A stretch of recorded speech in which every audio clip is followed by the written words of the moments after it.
Hey everyone, before we kick this episode off, I urge everyone listening to like and subscribe to our podcast, wherever you may get your podcast from. So if you listen to us on iTunes, please give us a 5-star rating, or also subscribe to us on Spotify. And I urge all of our listeners to head to our website, and you can get more than just our podcast from there. We have news stories all the time there. We have feature articles there. So head to tnpmedia.au. That's tnpmedia.au. All right, without further ado, we'll get stuck into the podcast.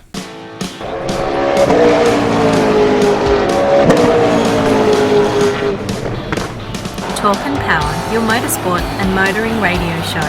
Now on 88.5 FM, The Valley Comes Alive.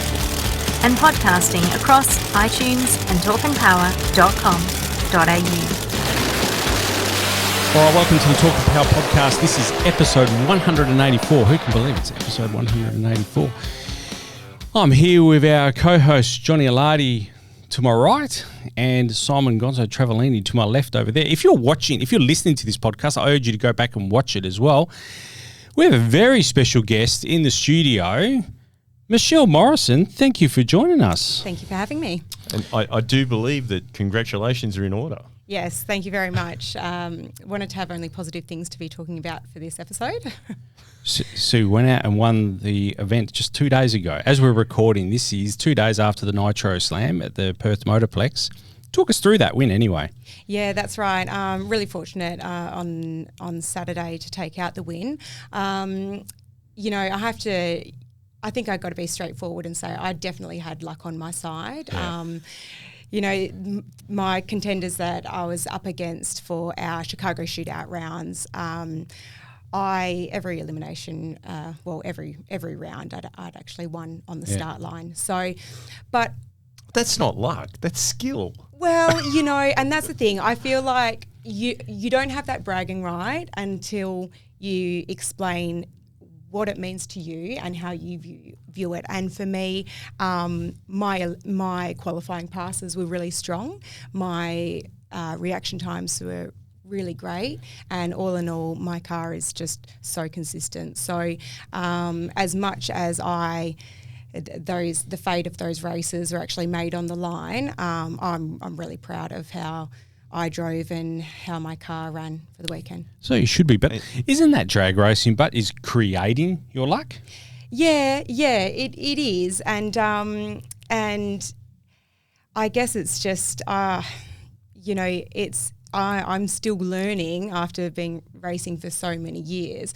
I'm still learning to give myself some credit, I suppose. Michelle, I think you should give yourself a lot of credit because ultimately you're the person that lets go of that button. And if you don't get that right, that's the end of the race. Yeah, and just where it comes back to that is that with my car, how consistent it is this season. It is really all on me and that start line procedure. And my husband Trent picking my dial-ins, he's like a Rain Man when it comes to dial-in racing. And I used to pick my own, and now he's just crunching numbers and looking at the data right up to before I go through the tunnel. So yeah, it's the crew chief's job. That's exactly right. Yeah, I just know how right he is, so it comes back to me. How awesome was it racing Ian in the final? After everything that they've been through as a family. Paul Griffin in the final. Oh. Yeah, Paul Griffin in the final. Look, it was very close. Ian missed out by 0.009 to be able to meet the final. Because the way the points looked, it looked as though Ian and you, because like I said before the show started, that we've got a bit of a lag on when we get the results. I basically put that together off the points, but there you go. It's very interesting you say that because how... There's a bit of a malfunction there, Nick. Caught on video. We're on video, so do we stop? We'll keep rolling. So just pan the shot. I forgot to plug the power in, and I got Johnny to get it there, and I almost gone ass over there. Sorry. I think you did, actually. Yeah. No, until Johnny stopped me. So much for it, not editing anything. No, anyway. All right. So you started off in Junior Dragster. Yes. Started off racing in Junior Dragster, but was involved in drag racing for about a year or maybe 2 seasons before I actually started racing juniors myself. My dad used to sponsor a friend of his, Neil Barron, who raced in Top Comp, and I was always my dad's little TA at the time, and I was doing mechanics in high school and always had an interest in cars. And I was doing some pit crew work on Neil's car, and his crew were teaching me quite a bit, but people could see us hanging around and were saying to my dad, like, why isn't she in a car, and you're going to get her in juniors? And just did 3 seasons in juniors. Yep. Can I ask what it is about juniors? Because there is something, we look at all other forms of motorsport and their junior categories, we'll call it karting, and it seems to be, I don't want to say the success rate isn't as high as what junior drag racing is. So if I look back at recent people that are successful in drag racing, all come from junior drag. So not many start off in sedan or super street. So it seems to be that junior drag race, there seems to be for the lack of a better word, a breeding ground for competitive races later in life. Yeah. Are you able to elaborate on that, why that might be? I think for me personally, for being in junior dragsters, you're learning about the fundamentals of drag racing, and you're learning about that start line procedure and, when it comes to Group 3, your dial-ins. So I think so much of that carries on throughout all the other groups of drag racing. And I said just on the weekend with my acceptance speech, it really comes down to, it's such a mental game as well. You can have a really good performing car, but if you aren't able to mentally compose yourself, it plays such a big deal in how your events are going to go and your success rate, your win rate. So I think Junior Dragster prepares you a lot for that. I think also, for me, starting in juniors, I was 15. So I started in 15, and I have to say I'm not particularly sure how they're running juniors at the moment. I know there's the 3 divisions for your time restrictions. When I was racing, there was 2 divisions, but the higher divisions could race the lower division. And for me, being 15, I could be paired up against an 8-year-old, and if you lose, there is no way that you can be sour, mad, angry when there's an 8-year-old that's just absolutely beaming. So it teaches you how to be a good loser. That's a lesson you should teach a few of the guys down there in Modified. Yeah.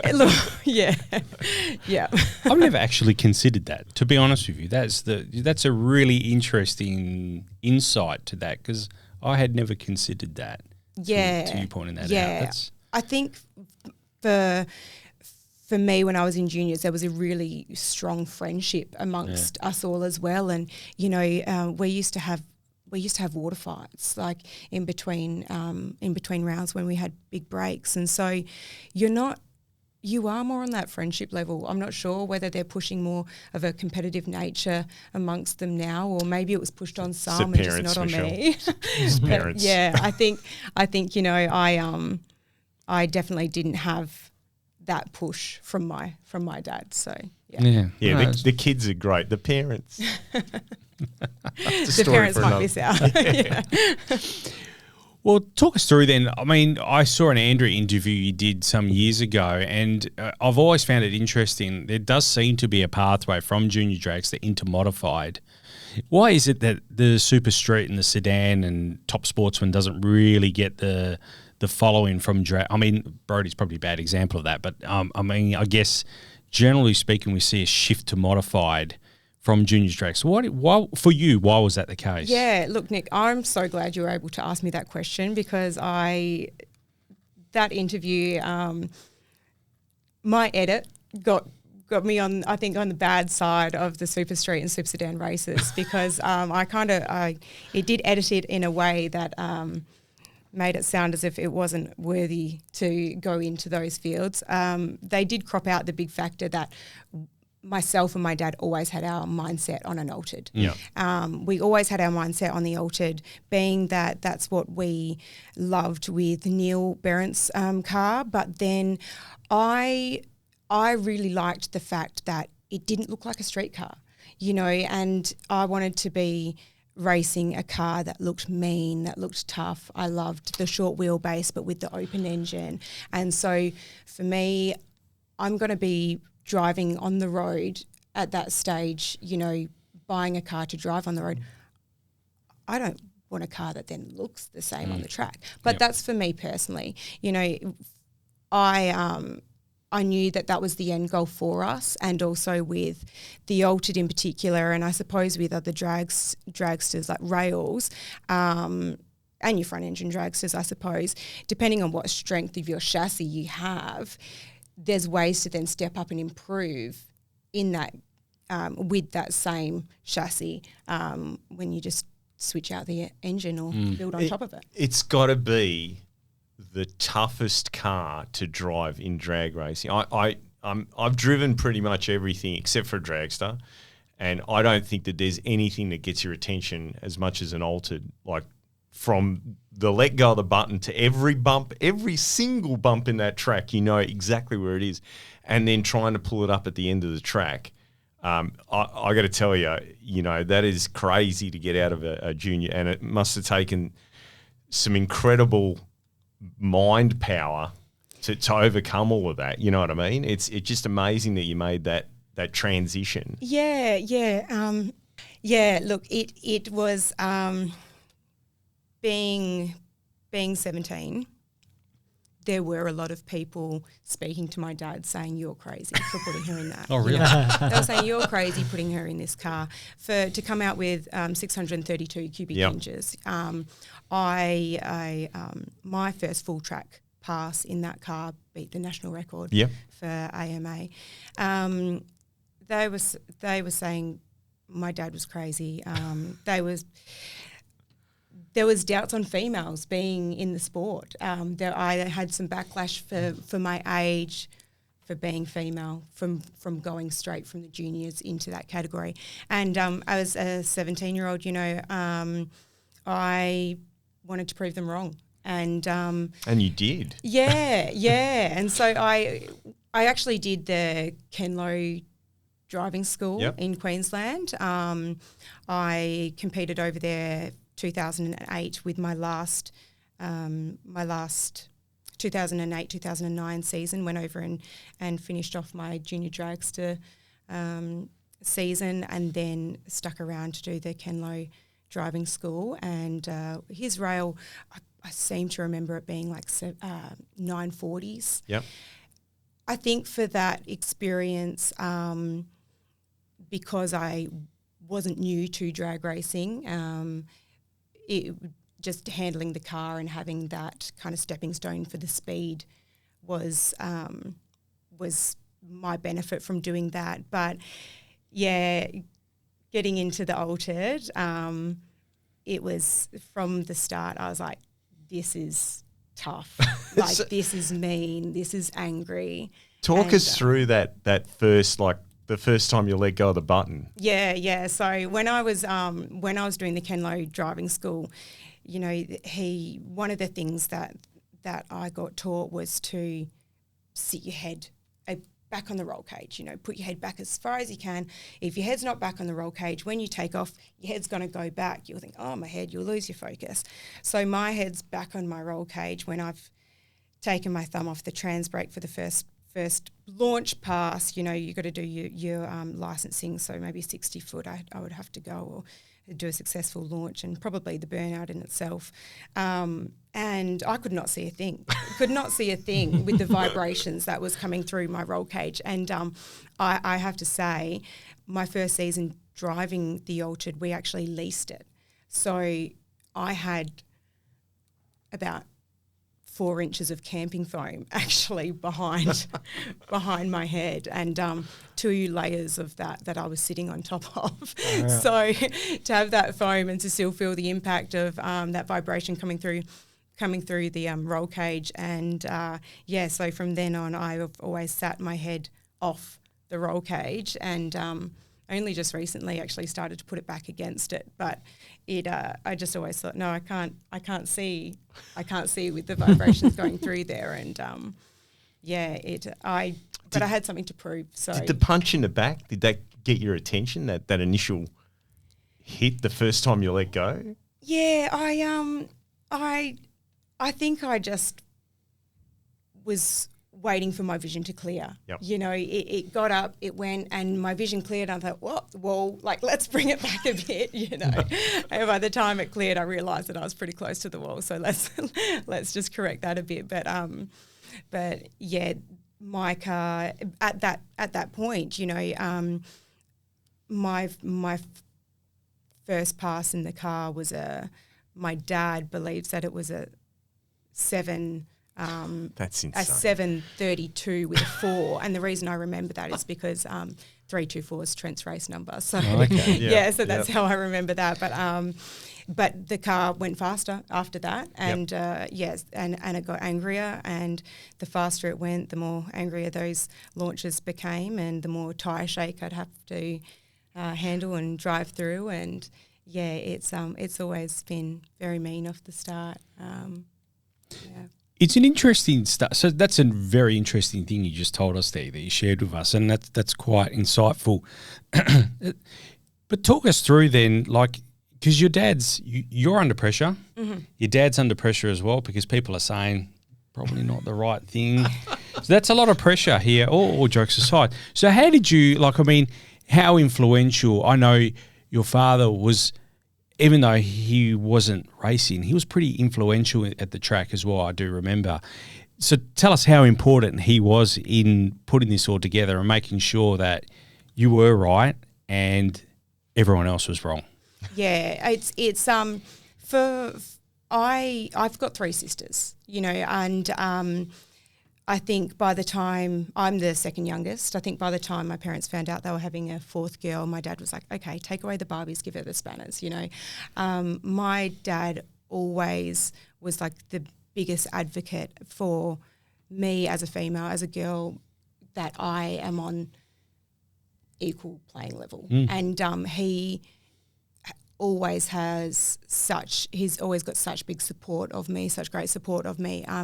And I think just his confidence in me gave me that reassurance. But my dad worked so hard. He worked so hard, and I never really knew my dad growing up to have a hobby, to have an interest. He was always just working, and he worked away for long stints at a time, and I grew, my relationship with my dad was so close because I adapted to his interests. I grew to love his interests,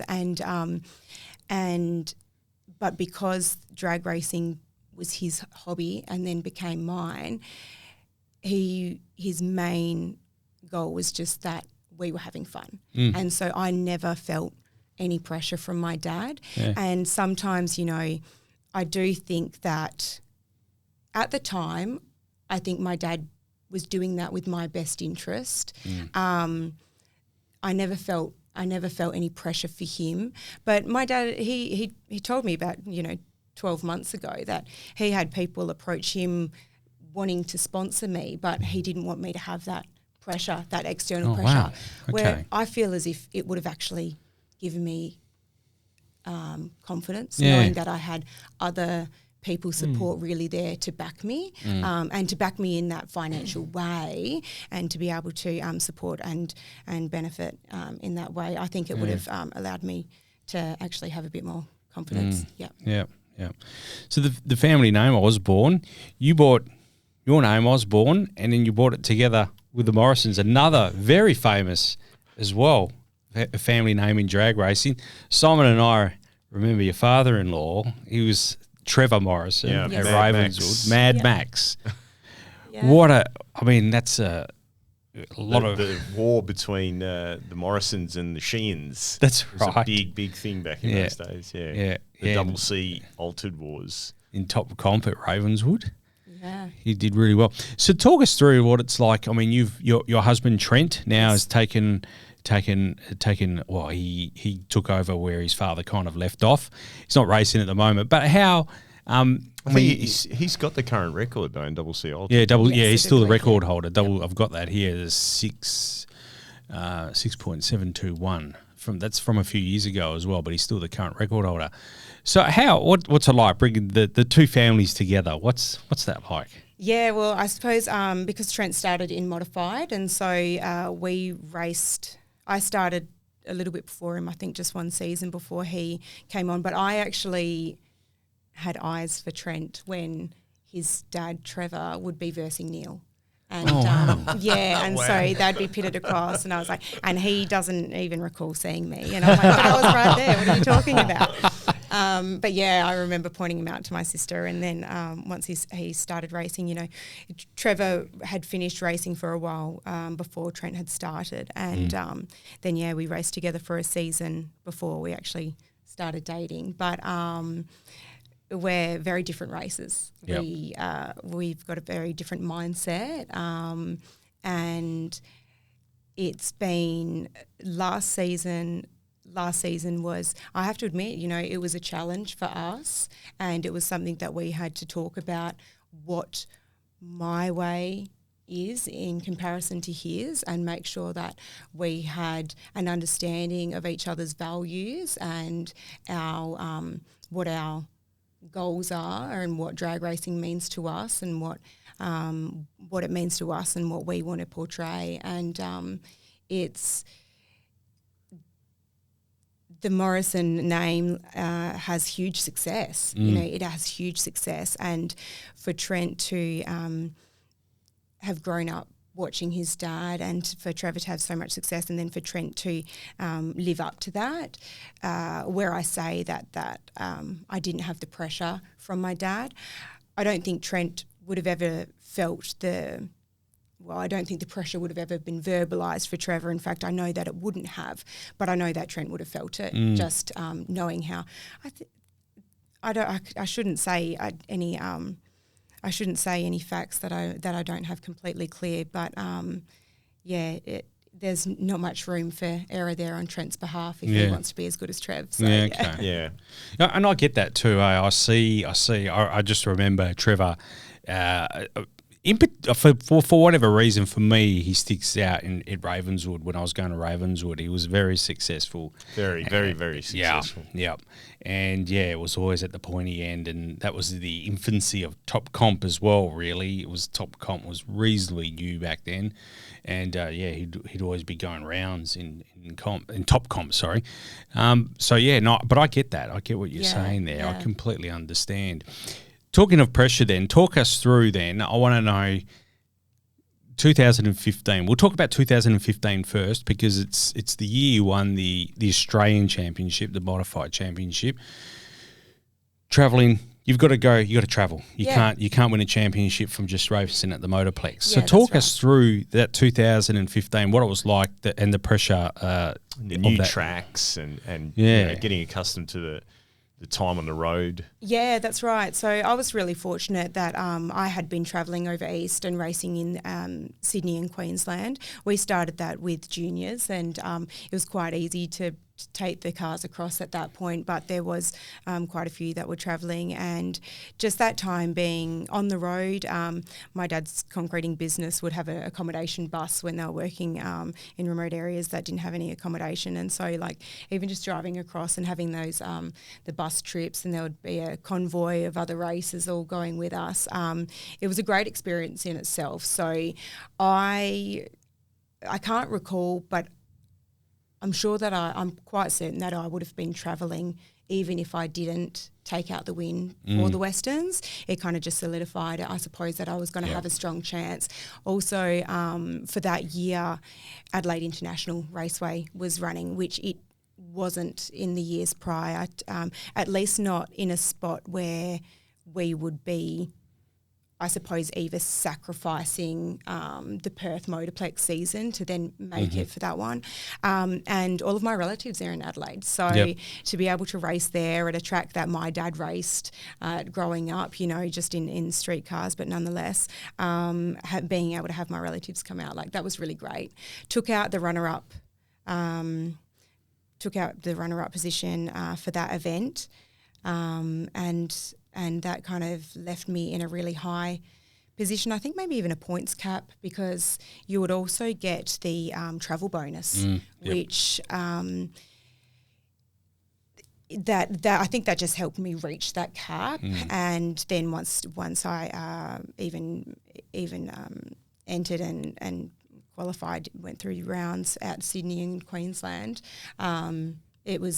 it did come down to another racer being knocked out by Rob Harrington. He will never let me forget that, and I'm pretty sure I still owe him a carton of beer apparently. So.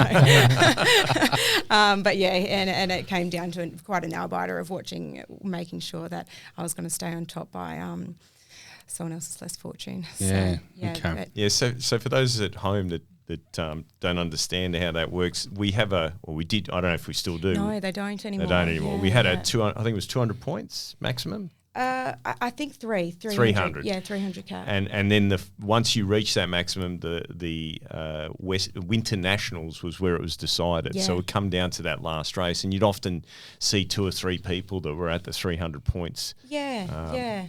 But then I've seen people that went there with the maximum points and still didn't win the championships.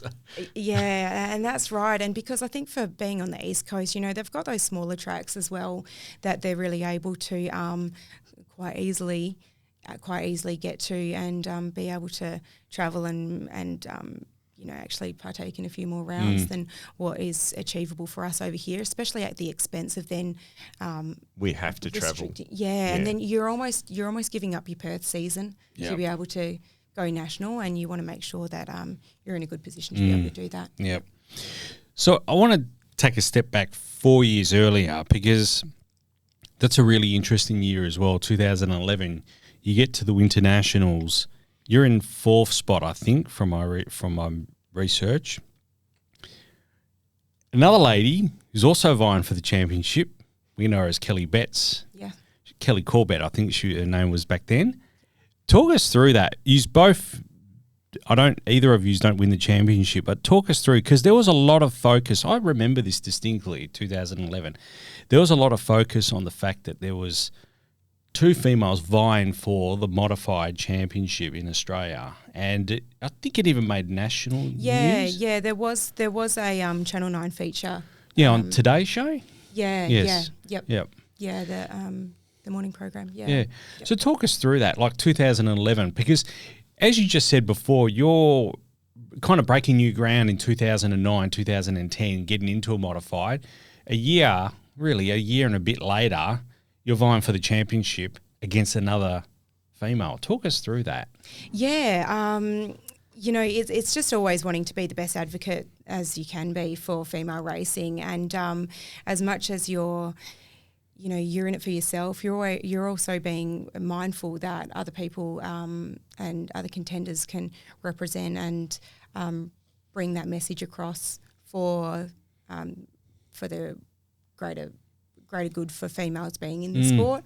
I'd raced with Kelly previously in the previous years and at Sydney before that, and being in Junior Dragsters had seen for her, I don't think we competed against each other in Junior Dragsters, but definitely knew the name. And so it was great to be there and to be a part of it and to be able to be racing against Kelly. And, she's been a huge advocate for female racing, but from the very start, she's obviously had some great success, and has really, covered a lot of ground through drag racing categories, divisions. But also for the very start of her Junior Dragster days, I'm quite certain she was the first champion of Junior Dragsters to even exist. So she's always been a huge name in the sport. Do you find it frustrating that we're all about equality in the world now, and do you find it frustrating because we've had equality from the 60s? With Shirley Muldoon. Shirley. Well, we've had equality since pretty much they invented this sport. Yeah. And do you find it frustrating that we don't get the recognition and the sponsorship that we really should. You know, all the other sports are segregated. There's a male league and a female league. You don't see any women in Formula One. You hardly ever see women in NASCAR. But in drag racing, you know, I mean, the numbers aren't even, but when you look at the results are probably staggered towards the women. Statistically, they probably are, yes. Yeah, look, it's I suppose, you know, for now in 2024, we've got to be mindful of what marketing the whole sport is getting, and I don't think it is. I don't think it is necessarily about our females not getting the support now. Our whole support, our whole drag racing sport in itself in Australia is really struggling, I feel, with that corporate support. But as a female, yes, I suppose, you know, when I was racing before my big break, but no, before my big time off, I always felt like I would have to target a sponsor that met my demographic. And I was like, okay, it was really important for me to have a pink car simply so I was representing female racers. I wanted everyone to know that that was a girl driving. So then I'm thinking, you know, do I have to get Nappy Sand? Nappy Sand's pink. Like, do I have to? That's that. And then I'm thinking, like, why have I actually have that tunnel vision of thinking of something that would be pink, something that would be for girls? It's like, well, no, this is. Let's broaden this, and you really can appeal to anyone. But wasn't really willing to change the colour of the car because I'd rather represent females and have a pink car to do that. And it's not saying that you can't if you don't have a pink car, but when we've got spectators in the stands, that from a young age, and I know for myself, I would know the car by the colour. I would know the car by the sponsor, and you know, I'm pretty ashamed to admit how long it took me to know that Robin Judd was the top door slammer driver and that his name wasn't William Buck because it was William Buck as a sponsorship, gold. You know, on his car. And you made my night. Yeah. But do we? So have we missed a trick there? Because I think in drag racing, some like Zap has stayed pretty much in the same scheme there, so he's easily identifiable. He has done the Zap's Rat thing for years, so he markets that and he markets it well. Yourself with the pink car, me personally, I don't think it'd be wise changing the colour now because your journey in that car has always been pink. But I think we need to do more of that in terms of marketing the sport is to identify the cars so that we know that your car is going to be a pink car. You know, I'm not a big – I don't like I love V8 supercars, but I don't like this continual round after round. The car looks completely different from one race to another. And I don't think that does the sport any help. The car needs to be identifiable. So in John Zappia's case, it's Zap's Rat. In your case, it's the pink car. But if it had a name, like we were just talking about before, Trevor Morrison. Yeah. You said the first thing you said, Mad Max. Mad Max. We identify, you know what I mean? Yeah, that's right. And I suppose with Trevor, you know, that name he carried on, and then Trent took on that name himself.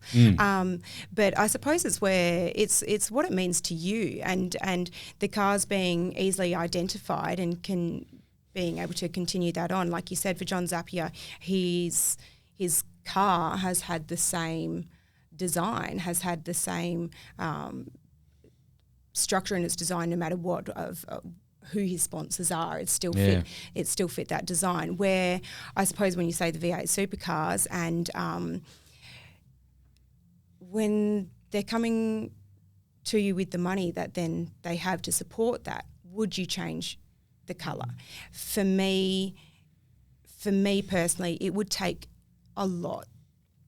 It's hard to say because when Red Bull comes knocking, how many zeros? When Red Bull comes knocking, you know, Monster, we go black. Yeah, Monster. I'd say, you know, Monster's a huge sponsor of drag racing across Ireland, across the NHRA, and you know, Shane Tucker obviously had Monster here in Australia, but for their Irish driver, which I'm not going to attempt the name. I can't pronounce the name, and I do apologise. Paddy. I should have researched this because how to pronounce. But sponsoring Brittany Force as well, and they wants to have a pink drink. They've got a pink can. Why not have the pink car?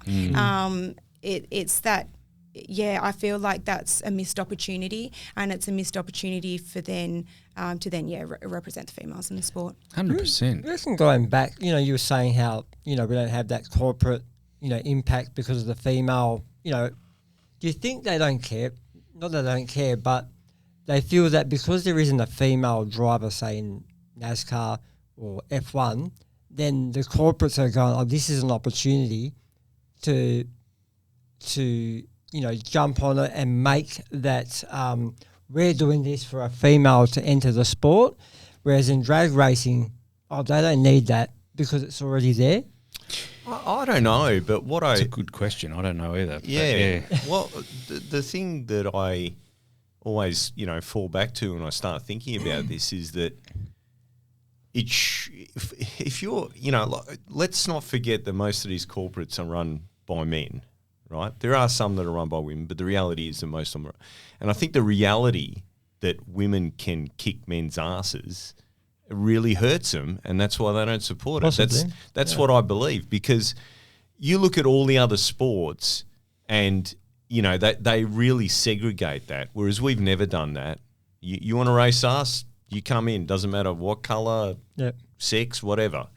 And, and women have been really successful. I mean, Kelly Betts, Australian top fuel champion, So, I think it really is that they're trying, honestly, by not sponsoring women in drag racing and by not making a big deal, by not having these big corporates, that sell, products that relate to everything, by them not engaging and not putting money towards making people like yourself or Kelly more famous, I think it's just a reflection of the fact that they're scared.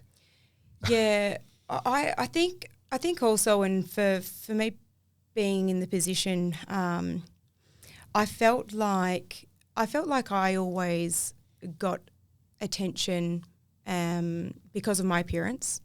I felt like, being female, being young, but then also I would do my hair and makeup for the drags. And, at that age, I had pressures from society that then I felt I had insecurities as a late teenager, young 20-year-old that I wanted to uphold. I always got that initial attention from people in the sport, and whether that be spectators, whether it be people in the corporate section. I always felt that I might have got that from my appearance, but then being able to talk the talk, I then earned their respect. And it's not that they wouldn't have given me their respect anyway, but I feel as if to maybe open some of these doors for more corporate sponsorship, they want to make sure that the females know what they're talking about. And unfortunately, I think they assume, or the majority would assume, that maybe they don't. Yeah, that's tragic. Look, ultimately, like I said before, you need to let go of that button. Yeah. Right? And the other thing is, of the most difficult cars to win a modified championship in and altered is by far. It would have been far easier to dragster. That's for sure. I know. And then you get this thing that's got a short wheelbase, is really a fairly rigid chassis, and you put a 632 in it. That's just crazy. It's great to see that I'm amongst the right people, because the modified versus the T-bucket versus dragster debate is something that it seems to the fight's always out on which is better, and it's just no question. I tell you what, I know which one's more exciting to drive. That's for sure. I should probably walk that statement back. I'll have to take your word for it, because I should probably walk that statement back a bit. I reckon we're going to get some letters of complaints about my commentary about it would have been far easier in a dragster. Uh-oh. Paul's a listener, I think. Yeah, he's probably. That's exactly what I was. He sat right here, actually, Paul. I was shocked to see the results, and Paul's name wasn't in the final. It's like, Yeah. anyway. You mentioned just briefly before you took a break, the big break. It was 7 years all up, is that right? Yeah. It was over 7, nearly coming up to 8. Yep. It was a big break from racing. Sorry, but I got to ask. Having been through this just recently and not enjoying it at all, that first time you let go of the button after you got back in the car, talk me through that, because it rattled me to the point where I don't know if I want to race anymore. Yeah, it's quite interesting how it works, because when I raced before having time off, I raced a few years without a delay box, and then we brought the delay box on, and then when I went back for that first pass, my muscle memory just went back to no delay box, and I knew, okay, release the trans brake first amber, release the trans brake first amber, and then suddenly I was like, oh yeah, wait, and then you're almost like, okay, the light's green. You're sitting there, you can see it green, and then you're like, I guess I'm just going to take off when the delay box kicks in. But you're like, oh, so you you're not really like set, ready to go. It's going to know when it's going to take off, because you see that green come on, or you see all your ambers come on. So I'm like, oh, all right, I'll just slowly wait for these lights to go down, and the car will just go when it goes. And what was it like when it finally released? Yeah, it was really good to be able to get the thrill racing in the altered again, because I do think that I got too comfortable in it before. I got too comfortable. I was ready for something new. I wanted to be going faster. I wanted to have a change. It was all I knew for 6 or 7 years, and I was getting too relaxed, too comfortable, and being back in it again after having so long off, I love it. I love it. So. But you talk about taking time off, but it wasn't really time off, was it? I mean, it was time off from drag racing, but you had two girls. Two girls, so that's a major. I mean, we've all had kids here, so we've all had 2 kids, and that's not time off, really, is it? Yeah. I mean, it's actually the opposite. Well, it's the opposite. I thought that's what Gonzo was going to ask. Yeah, how do you raise these kids? No, it's that, because like I said, when I got back in the car, I didn't like it at all. I need to get in something slow and work my way up, and I don't know how you did it. It's amazing. It blows my mind. And then, you're in the winner's circle, like. Maybe because her kids are a bit older. So maybe when your kids are a bit older, you'll jump straight in like she did. I doubt it. They're roughly the same age, I think. Yeah, I think they're roughly the same age, yeah. 3.5 and 5. Oh, maybe. Very similar. Yeah, 4.5 and 6. Yeah, there you go. Oh, yeah, so mine are the younger ones. So maybe that's. So no excuses, Gons. Yeah. No, I'm just old. She's a lot younger than me. That's all it is.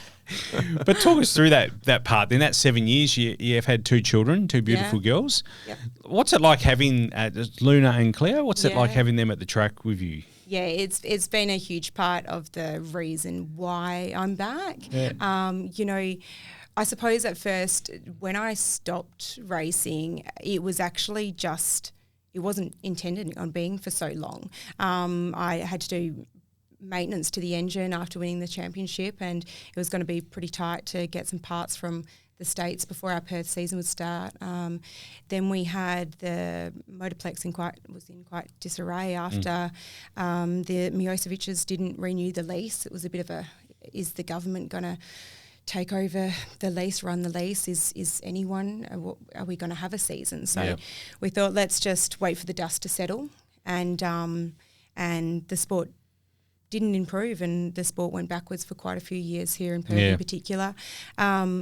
Soon after that, we were engaged, married, with then 2 kids to follow. But because we were able to, Trent was still racing. Trent was still racing in top comp, and he wouldn't race the whole season, but they'd pick and choose which events they were going to compete in.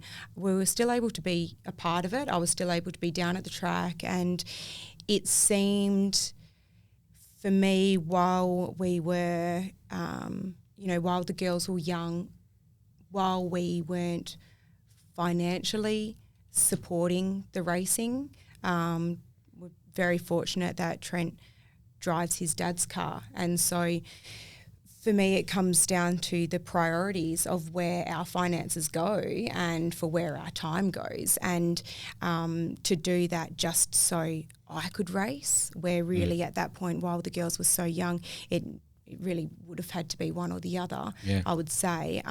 But it was also, you know, I wanted to make sure when I was back that I was going to be back. Obviously, expanding your family and pregnancies, and then your recovery time after that. I didn't want to come back for half a season or a season and then be out again, and so just make sure that when I was back I'd be staying. And I really had to kind of switch my mind off for while I had the time away, because it was really hard not to be racing and to kind of to put that at the back of my mind. But ultimately it came down to Trent was crewing on his friends with the Priolos in sprint car racing, and I take the girls down to watch, and they were starting to become really strong Speedway fans, and I was like, "Well, hang on a second, let's bring it back on the other side." And it got to a point where the girls really understood, and the girls had such a strong interest. And I've never believed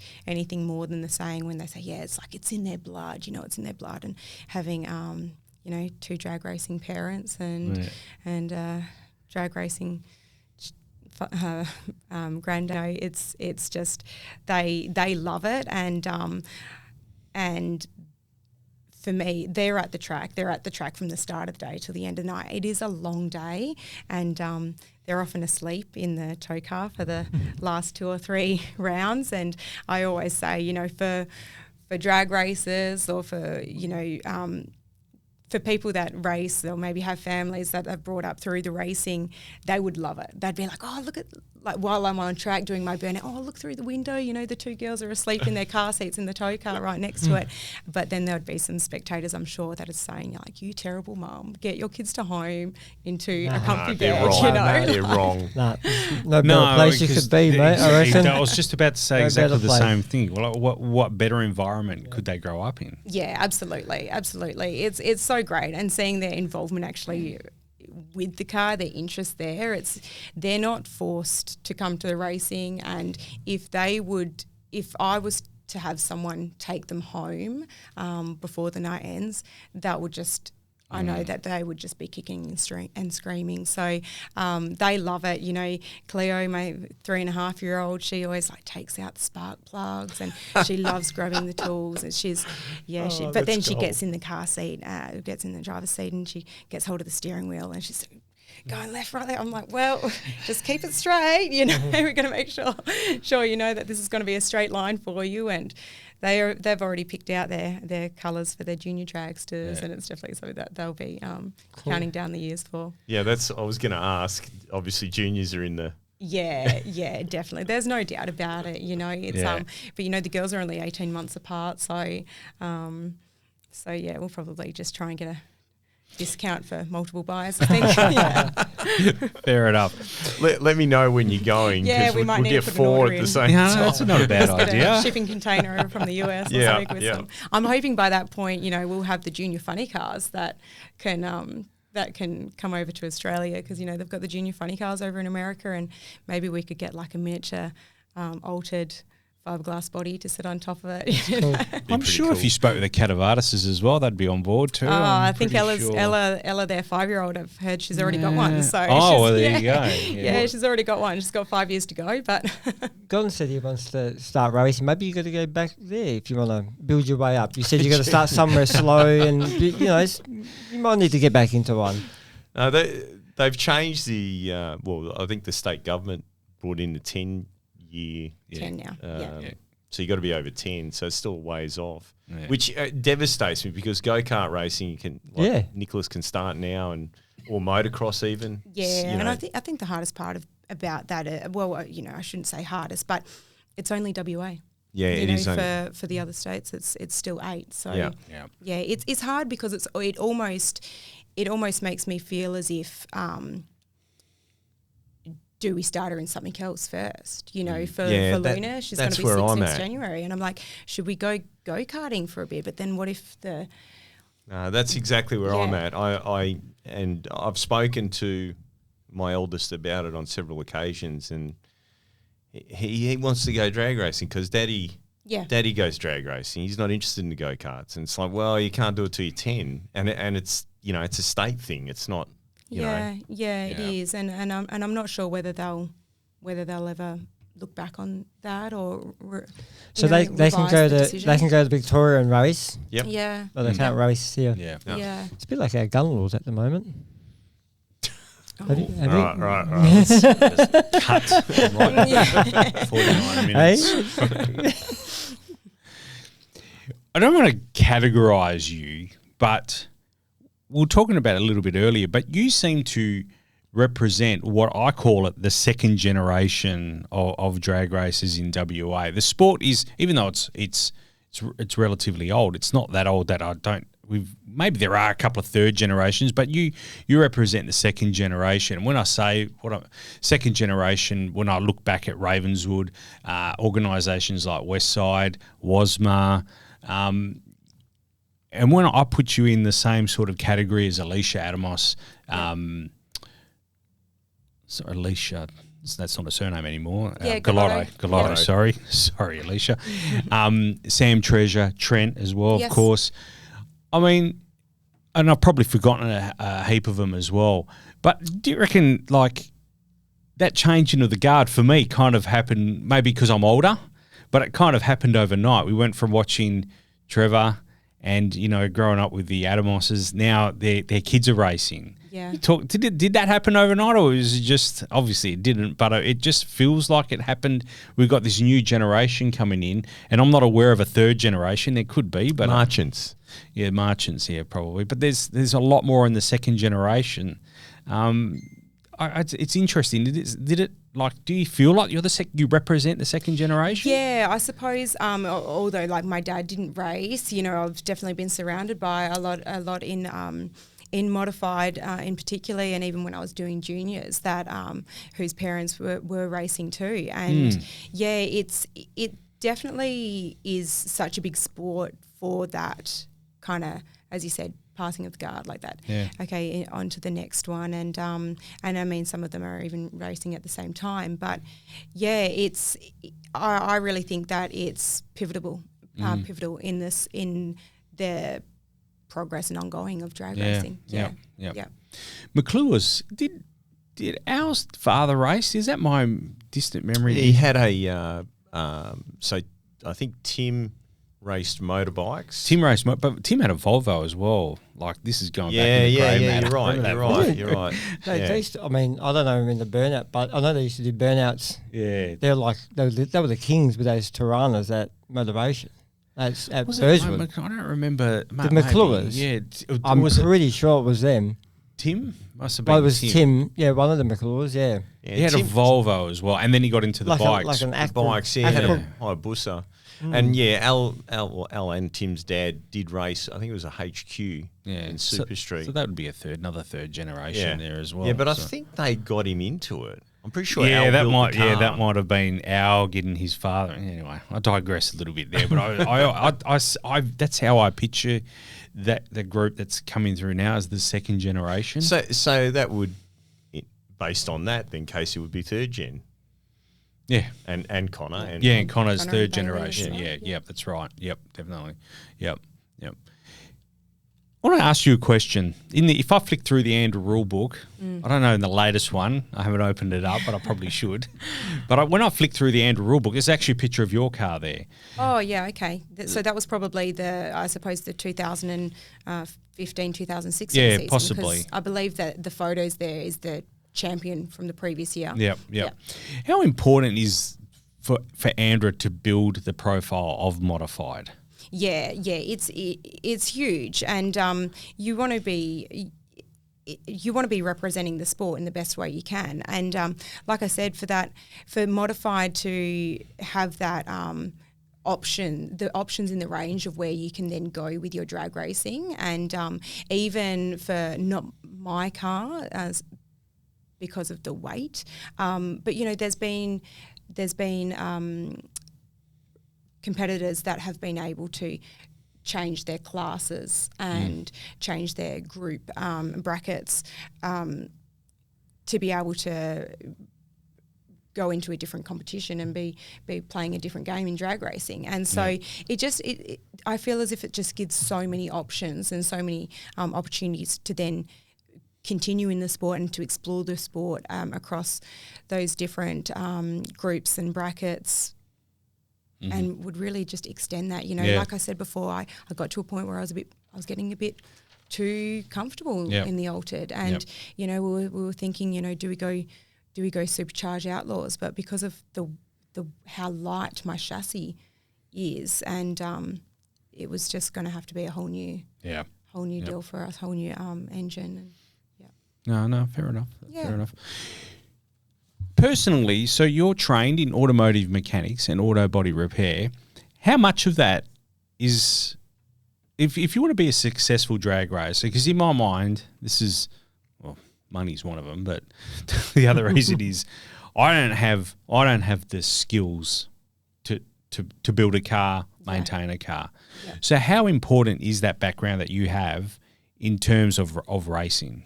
I think it does depend on what class you're running, and it was really great. You know, my high school had a program that we were able to do our certificates in mechanics and automotive body repairs, and I was doing a lot of mechanics at home with my dad working on his trucks.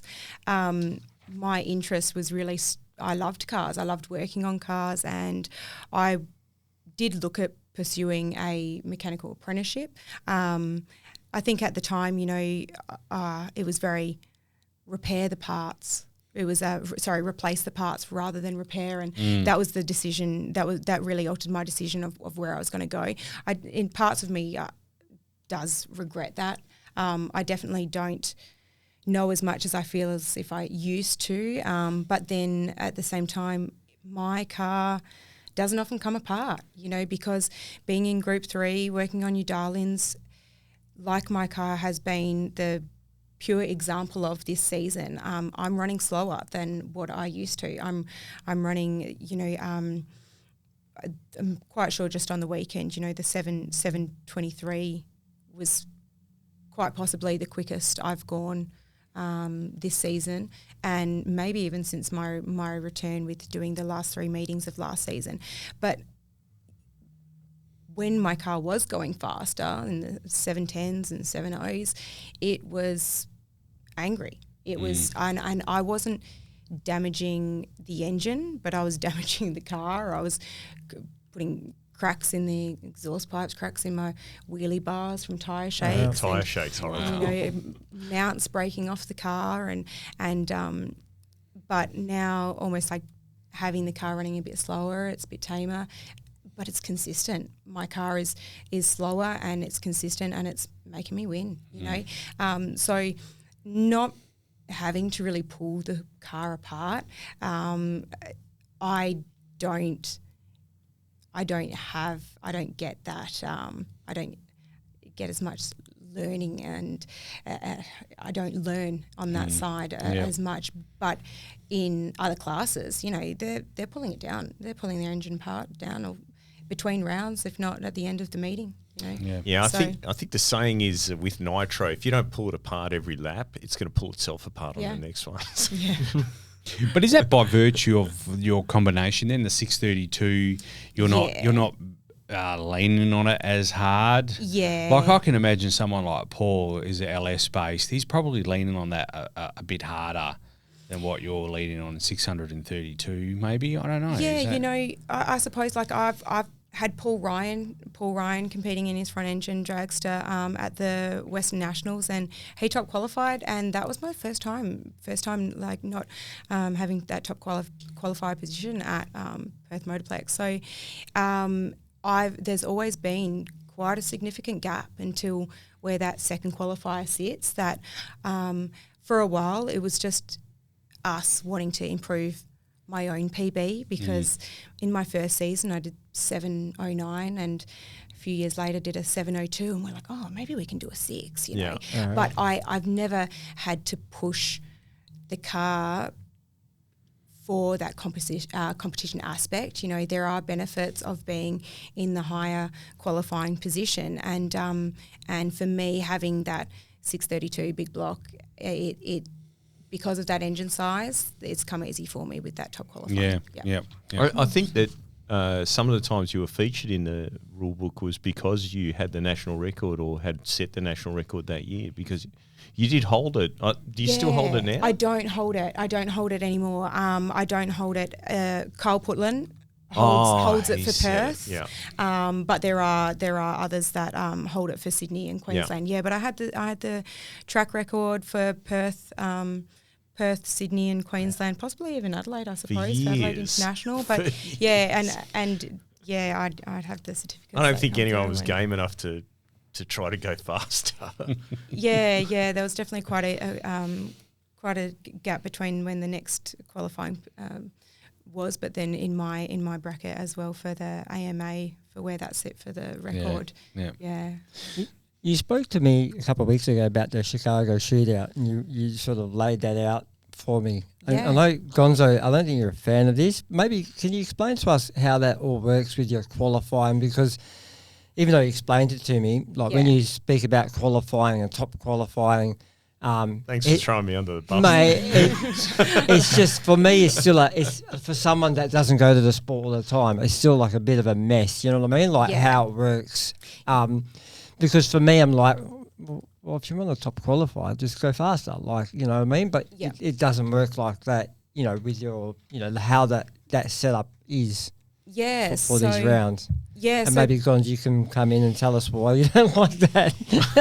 Oh, look, I think there's plenty of people that don't like it, and for their own reasons why. And I think a lot of the time is that, you know, for Chicago Shootout, for the amount of entrants that we have at the moment, we've got 3 rounds. And so we have 3 rounds of racing, and it's best out of 3 goes into the final. And when you would see maybe someone that was, you know, your main contender in the points lose on their first round, if that was a knockout elimination rounds, and then you think, oh, they're on the trailer. They would have been out by now, you know. They would have been out, but they get a second chance, you know. For me personally, I do like the format, and the reason I like that is because it gives us more seat time and it gives us more nighttime racing. When the spectators are really coming in for the nighttime racing, you know, at the moment with the entrance that Modify's had, we're likely just to have 1 round before the main crowd comes in, and a lot of the time the Motorplex is promoting it as like 5 p.m. and that's when the big show starts. But, you know, we would have our rounds earlier than that, and I've at the moment with 3 rounds of Chicago Shootout and then the finals being 4 all up. But I'd been in modified when there was 6, you know, it was 6 rounds of racing, and people come down and they say, oh, you're out already. And it's really disappointing, you know, and you really start to, you know, you say, oh, come down earlier. But then you're like, oh, I really need to be able to make it through so I can stay there longer. The other aspect of it that I think it's got a huge benefit is that when we are going to be attracting and chasing sponsorship, to be able to guarantee I'm going to be on track minimum 6 times. 6 times, fingers crossed for a 7. You're able to kind of get that, you know, you're able to sell that to them about that's when the crowd's going to be there, and that's when your name is going to be on show on the car. And so I like it for that aspect. But look, you're definitely going to like it when it's working in your favour. And I think for the first 3 rounds, first 3 events of this season, I didn't lose a round. I went into the finals coming off 3 round wins. This goes back to your reason with the car being so consistent as well, and not the need to go chase, you know, that bit extra, because you can still, obviously, you've got that 3 rounds to, you know, to win, or to you're going to have that time anyway. Yeah, I like, is that a part of the reason why not having to sort of always sort of go wilder on the car and just have it nice and consistent for that format? Yeah. Does it go hand in hand? I'm not sure whether it would make people want to go faster having that. Yeah. For me, I personally think that it helps me more in the mentality and the mental side of racing. And I think for elimination round format, you know, the fact that you can just be on the trailer after the first round, there's a lot of pressure on there. I almost feel as if I have less pressure going into a Chicago shootout format, knowing that you still are going to be running throughout the night. And I think that's because for me, winning's great. You know, winning's great, but, and Trent, you know, I've told him this before, and for me personally, winning's the cherry on top. I think for me personally, I want to win for other people's benefit. For me, I really enjoy just being on track and having the support of my spectators and my girls. But, you know, I don't know if you've seen much, but I come down that return road and all the kids, they just run to the fence, and cool. and I feel like a celebrity, you know. And so for me, I want to be racing.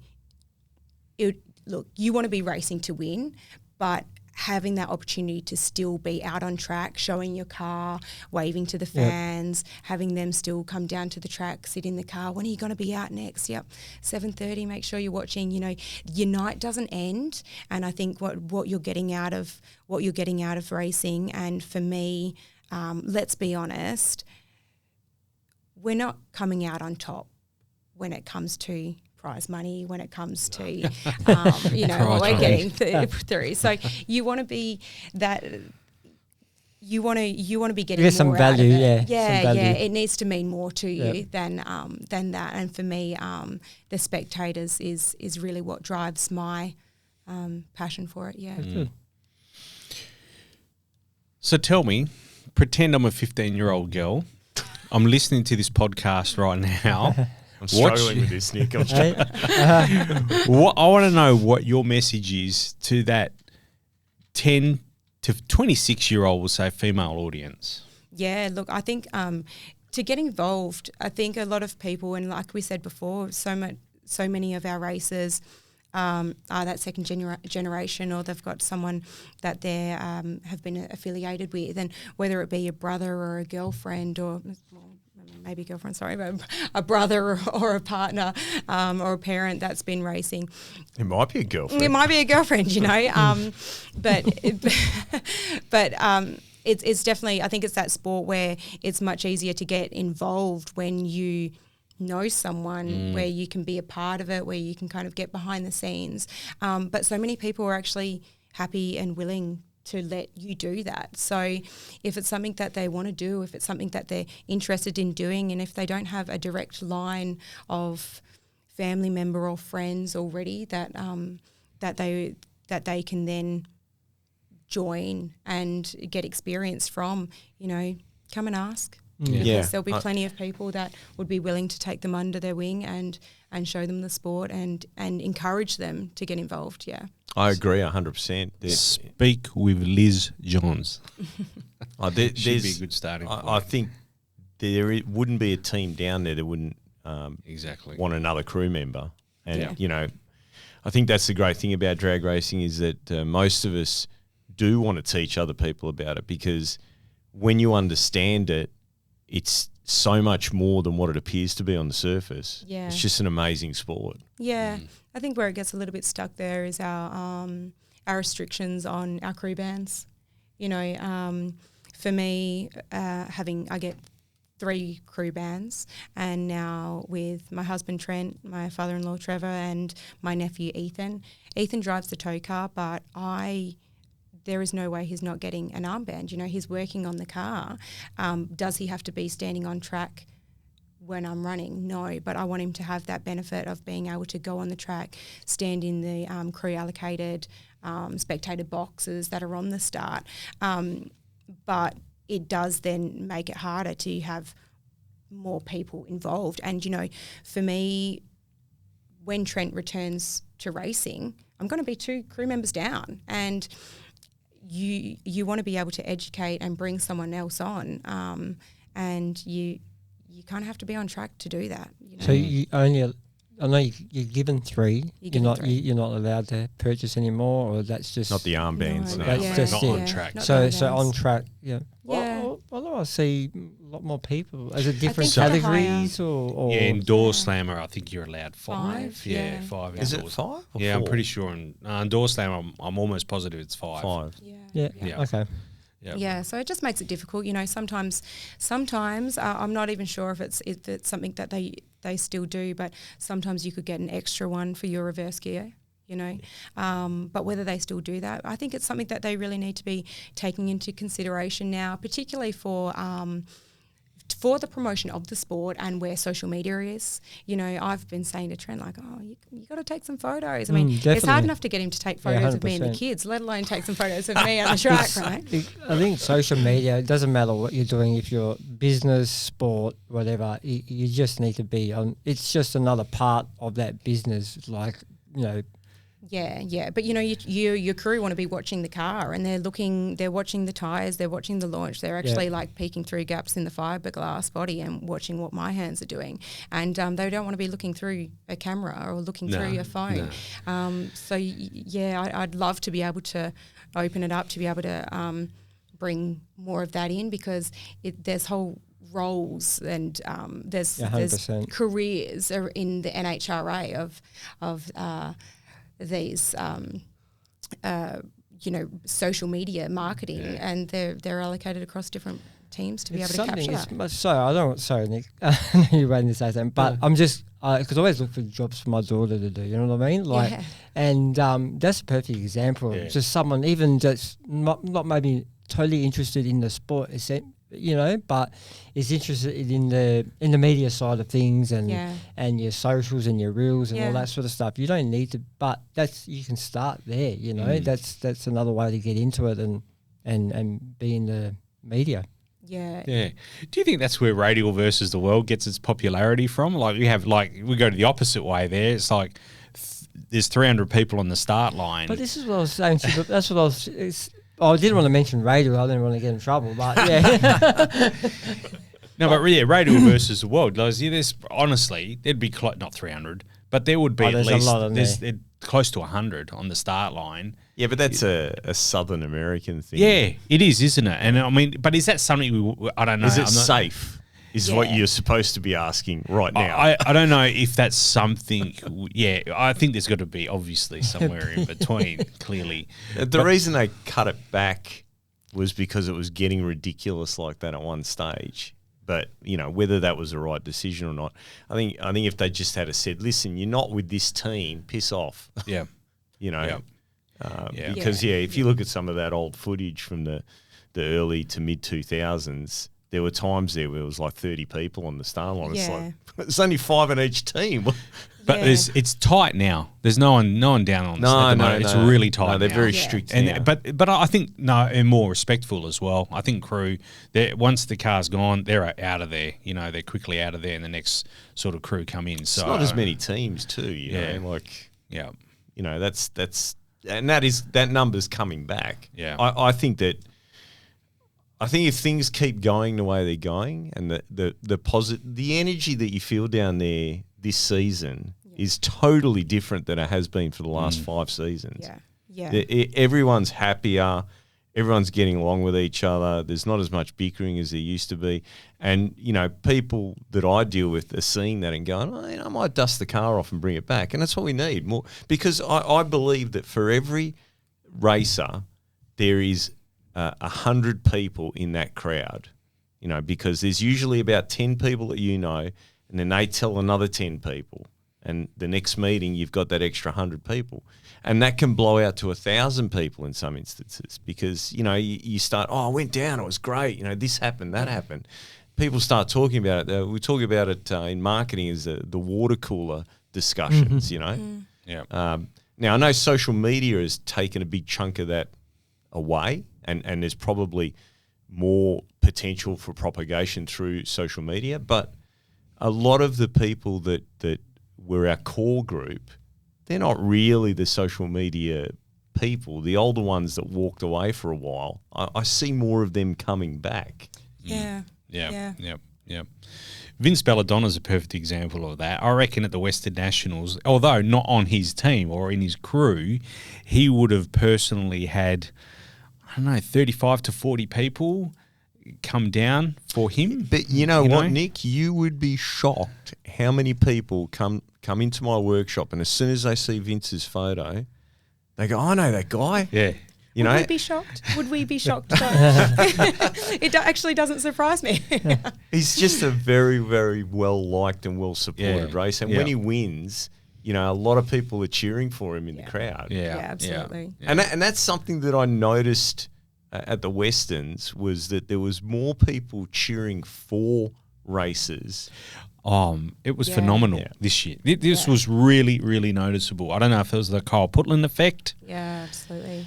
Not sure, but there was. I think things are just getting better and better. Yeah, I really see some light at the end of the tunnel. We had a rough 4 or 5 years there. Yeah, and look, there was times where we did think about returning to racing, but Modified had 3 entrants. And it was like, okay, are we doing this to be in a competition that only has 3 others? And a lot of people parked their cars, and it almost seems like, you know, once a few start creeping back, it's like, oh, okay, yep, the competition's getting bigger, and you don't.